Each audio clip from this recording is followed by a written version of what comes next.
Hey guys, welcome to my Xenon's equipment video pre-Flames. This will probably come out before the Flames or after the Flames update has come out for ARC update. The only reason why is just because I actually am recording this currently at 2 in the morning because I completely forgot to. And I want to make sure I get it out before the patch happens because otherwise I'll never get a second chance to do it.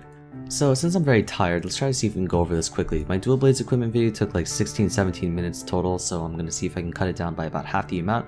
I'm going to scroll through everything relatively quickly, but should be pretty much good to go. Barefoot Totem and the Nurse's Totem, they are both my power leveling totems because they can be tradable, but I put them on my Xenon just because they do have a lot of all stat. And I have one of the Shanghai Antique Totems. The only reason why I don't put all three of them is just because I don't really feel like it's as worth the hassle. I do have an Incense Burner waiting in the wings. These guys last a month each, which is always very helpful. My Reinforced Ring, it's still unique, but the potential's not too bad. My end goal for all of my gear on my Xenon is to get at least 15% all stat, so that's something that can keep me busy for a bit.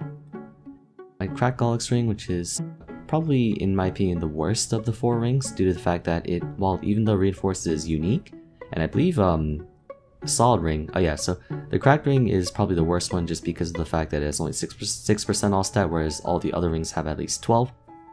You have 21% all stat on this, which is the equivalent of 30% of a regular stat. Beautiful. Probably one of my best pieces of equipment on this character, although the B-pot definitely needs some more work. My Solid Gollix Ring has 12% all stat. I'm definitely going to recube that and go for 15% or higher if possible in the future. So I do have a Sengoku Shodan pin for my Xenon, I just need to get one for my DB. There it is right there. My current pendant, or pendant number 1, which used to be my DB's old pendant. I don't know if you guys know this one from a long time ago. It has 9% all stat. I definitely want to see if I can go for around 12 or 15% all stat. Not too bad. This one's pretty bad. It's only got 12% all stat. Well, I say only 12% all stat. It has more than this one, but it's only unique, so this thing definitely needs to be worked on. My whip blade, now you guys remember this quite often, from many equipment videos ago, but I actually got this from a very generous fan who offered to sell it to me for very cheap, only 25k NX. It's just because he didn't play in Windia, and even though it was a good deal, I didn't realize that this was a pirate whip blade, so I'm missing out on 30% boss, which is not too bad because I already have a high amount of boss damage as it is, and I'm definitely going to be going for an arcane whip blade when I can get the resources for one. My Tyrant Belt is 9 stars and has a very wonderful dex potential, but I might recube it just for the sake of getting more all stat. And I might get to 10 stars later on, but currently no boons are very expensive in Windia, so I'm gonna have to wait for that. Although I'm doing Marvel Machine when it comes out soon, so we'll see if we get lucky with that. This is probably the best item out of both my dual blade and my Xenon combined. This is the best item I've seen so far. It's 21% all stat, which is, like I said, equivalent to 30% of a regular stat, but its B-pot is 3 perfect lines, and you might be thinking, why do I have this on my Xenon instead of my dual blade? It's just because it's, all stat is obviously more beneficial for my Xenon. And I have my primed pants, which, once again, you guys might be wondering why is my dual blades pants not on my Xenon, because it's 21% all stat, and that's just because then my dual blade will have no pants, and I need something on him just because I already have something decent on this guy. Top. This one's actually better than my dual blades top. I got it for a sweet bundle deal for this, the hat and the heart, which I'll explain a little bit later. But it's 15% all stat with an extra 9% dex on top of it. Very nice. And I do need to get to 15 stars. Both the monocle and the tattoo are very mediocre in terms of both potential and the scrolling, which I'm going to work on later on, but I'm currently halting progress on my Xenon just because I think I'm pretty satisfied with where he is right now. In fact, I'm pretty surprised that even though the equipment on here is not nearly as good as my dual blade, he has range comparable to a dual blade, but then again, Xenons have inflated range due to the fact that they benefit from 3 stats instead of only 2. The hat, very nice hat. It's perfectly primed, it's 15 stars, and it has 15% all stat, which is basically 21%, not too bad. I don't know if I'm going to recube it, just because I'm not going as far on my Xenon as I would for my dual blade. Pretty good. Earrings are 15% all stat, with main pot at least, and not too bad. They're only 10 stars though, I don't know why. I'm going to get them to at least 12. Emperor Shoulder, which I know it's not that great, but it's not too bad either. It's 18% all stat, and then 9% all stat B-pot. I'm going to go for an Absolute Shoulder when I get the chance. My Tyrant Gloves, which are only 8 stars, which is pretty bad. Normally I would use Mugong Gloves because I'm able to get number 1 for Xenon in Windia, but I forgot to do Dojo, so I do need to do that. Normally I would be sitting at about 300 and I think there's like 340% boss, and then 379, or no, 370 with Op Art's code. But if I had the Thief Whip Blade, I'd be sitting at a very nice 400% boss damage, which would be amazing. And if I pop the Guild Skill and a bunch of other boss potions, I can go up to maybe even 450%. So my heart, that's not too bad. I scolded myself and I'm pretty proud of it. And I think I changed the B-Pot now. Yeah, I don't remember the B-Pot being unique before. It's 6% all stat now, which is good. The cape is 9 stars, I'm going to get to 10 when I can. And it's not that bad. The core controller definitely, it needs 2 lines of percent attack, so I'm going to work on it when I can, but I don't think I'm going to be touching the main pot until like it's the very last thing I need to do, because it's 3 good lines, you know, you can't go wrong with that. Sensei Medal.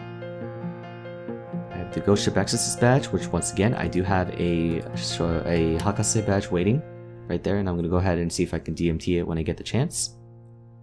Then finally, the hybrid heart. So this is not the same heart that I had before. This is my old heart, which was, it's not bad, but it's not great either. And then I have this heart right now, which is 21% attack, and then the B pot's even stronger than the main pot, which is 21% attack, 9% total damage. Very powerful heart. And the reason why I didn't need it, I used this heart over this heart, is because I already have 90% ignore defense. And yeah, it's a very powerful increase to my range. So I got a pretty good bundle deal for the heart and the hat and the top. That's why I decided to just get them all together. That's why my Xenon has a stronger hat and a top than my dual blade does. So that puts him at about, with max surplus, that puts him at about 11 to 12 mil range clean. If I had the dojo gloves, it would put me up to probably 13 mil clean, if I remember correctly. Let's go ahead and pop the loaded dice. Actually, let me show you guys my link skills real quick. He doesn't have everything that my dual blade does, but he does have pretty decent stuff. You know, he has the Kadena link skill for the time being, and he has about one of, you know, all the good link skills, because I have 2 of everything. Except for the Hayato, I do want to work on a second one. But that's what he has right now. And then for the V-Matrix, his V-Matrix is not nearly as flushed out as my dual blades, but, you know, that's for obvious reason. He's only my second main. But I do have level 2 Core Overload, level 2 Last Resort. My Mecha Purge is at level 50, my Beam Dance is 48. The reason why I have a node for Combat Switch Boost is because I actually normally like to use Air Whip when I'm training, which is this skill right here, because it's just a lot faster than Mecha Purge Bombardment. Then I have Hypergram Field, which is currently being worked on. Hypergram Field is always a good skill to work on just because it factors in a lot more DPS. Orbital Cataclysm, the only reason why I have it is just because it's part of a trio, and it's hard to get a perfect trio for Xenon just because both Xenon and DB have a lot of offensive skills. And then yeah, loaded dice, very helpful because you get extra attack power just by passively, and it allows you to always load either 6 or 5, which gives you 21% damage. Or not 21%, 20% damage, my pardon. Okay, so I'm gonna go ahead and click that. Then let's pop up my buffs. So I'm gonna pop the Warrior Elixir. So I'm sitting at regular buffs, I'm at 15.9 mil. Actually, I'm sure if I combat ores, it'll be even higher.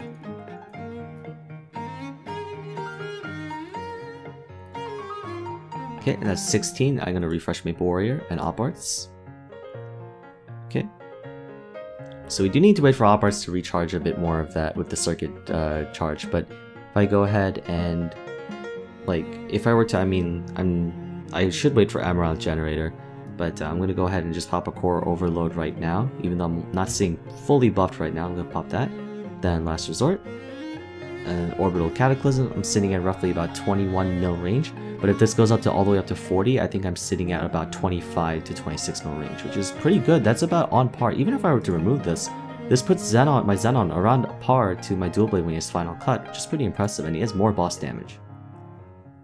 But yeah, legendary ability, I did get this to legendary. It was unique before at like 34% buff duration or something, and I brought it to attack speed +1 and 10% buff. Not too bad at all. And my end goal for my Xenon is to probably get him to 18k all stat by the end of the year, and I should be done with him. I'm not intending to bring him all the way unless my DB hits like 60k luck or something ridiculous. He's going to be staying at where he is right now. But his gear is pretty good. He can take on pretty much all the endgame bosses. He's equal contender for Lotus and Damien as well. Not so much Lucid. Well, he can participate in a Lucid run, but he can't solo. But he's pretty much all set, ready to go. And yeah, that's going to be it, guys. So thank you so much for watching, and I will see you in the next video. Take care.